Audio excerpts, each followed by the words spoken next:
नमस्कार दोस्तों। आज अपन देखेंगे नमस्कार दोस्तों, आज अपन देखेंगे डेवलपमेंटल बायोलॉजी का एक important topic extra embryonic membranes, अतिरिक्त भ्रूणी झिल्लियाँ।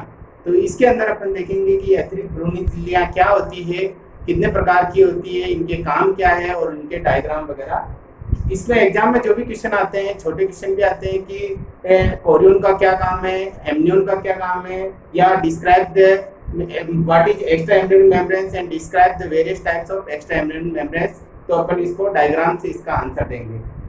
एक्स्ट्रा एम्ब्रियोनिक मेम्ब्रेन्स, जैसा कि नाम से पता चलता है कि ये झिल्लियां भ्रूण का पार्ट नहीं होती है, they are not the part of embryo, लेकिन ये भ्रूण के चारों ओर घिरी होती है और भ्रूण की सुरक्षा का, श्वसन का, उत्सर्जन का, पोषण का कार्य करती है।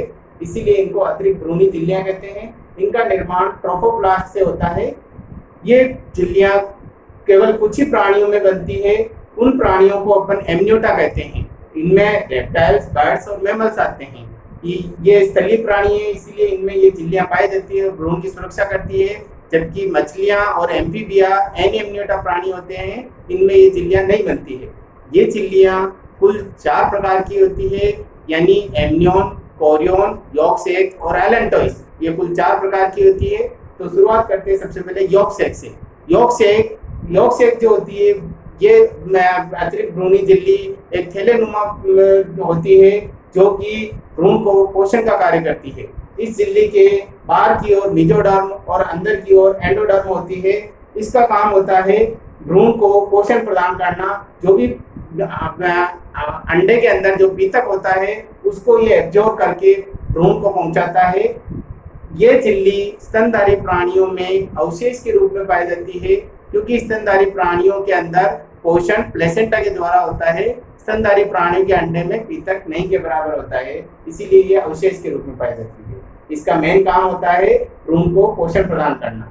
दूसरी झिल्ली है एमनियन। एमनियन जो होती है, ये भ्रूण के चारों ओर पाई जाती है और एक कृत्रिम तालाब का निर्माण करती है। इसके और भ्रूण के बीच में एक कैविटी पाई जाती है, गुहा पाई जाती है, जिसे एमनियोटिक कैविटी कहते हैं, एमनियोटिक गुहा कहते हैं। और इस गुहा में एक तरल पदार्थ भरा रहता है, जिसे एमनियोटिक फ्लूइड कहते हैं। ये एमनियोटिक फ्लूइड, इसका अपन प्रेगनेंसी के टाइम पर इस एमनियोटिक फ्लूइड का टेस्ट किया जा सकता है। इस टेक्निक को एमनियोसेंटेसिस कहते हैं। तो एमनियन जो होती है, एमनियन झिल्ली भ्रूण का सुरक्षा का कार्य करती है। ये भ्रूण को सूखने से बचाती है, टेम्परेचर और शॉक से रक्षा करती है। उसके अलावा ये मैकेनिकल शॉक या भ्रूण को सूखने से बचाती है और भ्रूण के पोषण में भी सहायक होती है। नेक्स्ट है तीसरी एलेंटोइस। एलेंटोइस झिल्ली भ्रूण के एक थैले के रूप में पाई जाती है और इसका निर्माण स्प्लेग्मा प्लूरे से होता है, यानी इसमें बाहर की ओर मेसोडर्म और अंदर की ओर एंडोडर्म पाई जाती है। ये झिल्ली भ्रूण के मूत्राशय यानी यूरिनरी ब्लैडर की तरह कार्य करती है। इस झिल्ली के अंदर जो भी भ्रूण के उत्सर्ज्य पदार्थ होता है, वो इसमें आके इकट्ठा होता है, यानी ये झिल्ली भ्रूण के उत्सर्जन में सहायक होती है। उसके अलावा ये झिल्ली स्तनधारी प्राणियों में प्लेसेंटा के निर्माण में सहायक होती है। कोरियन के साथ मिलकर एलेंटोकोरियोनिक प्लेसेंटा का निर्माण करती है। उसके अलावा ये झिल्ली भ्रूण के श्वसन में भी सहायक होती है। उसके बाद आती है कोरियन। कोरियन जो होती है, सबसे बाहर की तरफ पाई जाती है। इसके अंदर सोमेटोप्लूरा से इसका निर्माण होता है।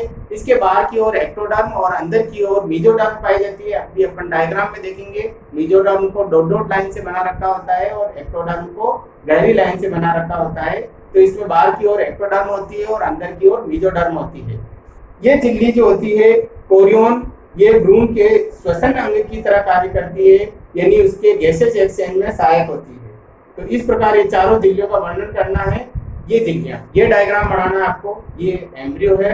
इस एम्ब्रियो से एक थैलेनुमा झिल्ली निकलती है, जिसको यॉर्क सैक कहते हैं। ये यॉर्क सैक में बाहर की ओर डॉट डॉट लाइन है, यानी बाहर की ओर मेसोडर्म और अंदर की ओर गहरी लाइन है, यानी एंडोडर्म होती है। इसी प्रकार एलेंटोइस में भी बाहर की ओर मेसोडर्म और अंदर की ओर एंडोडर्म होती है। यॉर्क सैक और एलेंटोइस में एक बाहर ये सबसे बाहरी झिल्ली है, ये कोरियन कहलाती है। इसमें कोरियन में बाहर की ओर एक्टोडर्म होती है और अंदर की ओर मेसोडर्म होती है। जबकि इसकी जस्ट उल्टी कंडीशन ये एमनियन कहलाती है। एमनियन के अंदर बाहर की ओर मेसोडर्म होती है और अंदर की तरफ एक्टोडर्म होती है।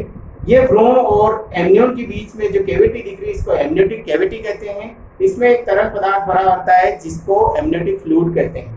तो ये आपको डायग्राम बनाना है और उसके अलावा ये टेबल बना सकते हो जिसके अंदर आप चारों झिल्लियां हैं, इनकी क्या विशेषता होती है और इनके क्या क्या फंक्शन होते हैं। अभी अपन ने जो बताया ये सारा ऐसे टेबल फॉर्म में, डायग्राम ऐसा भी हो सकता है। ये टॉपिक अपना extra embryonic membrane. Thank you.